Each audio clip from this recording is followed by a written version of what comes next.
À chaque début d'année, une concurrence se crée entre les commerçants.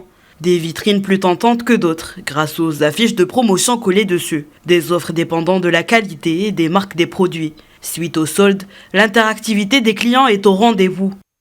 Je trouve que les soldes n'ont aucun sens, ce n'est pas crédible. Les commerçants ont recours à ces soldes pour se débarrasser d'une certaine quantité d'articles et mettre en vente de nouveaux produits. On ne ressent pas une grande différence de prix lors des promotions.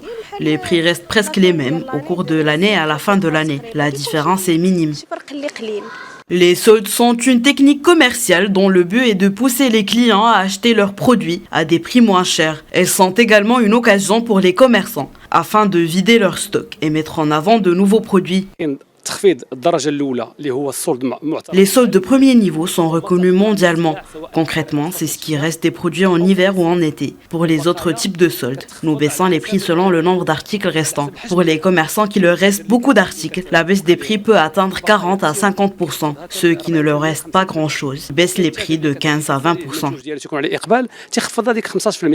Malgré les offres tentantes, le manque de crédibilité dans certains cas attire l'attention des Marocains quant à la loi qui régule cette opération afin de protéger les droits des consommateurs.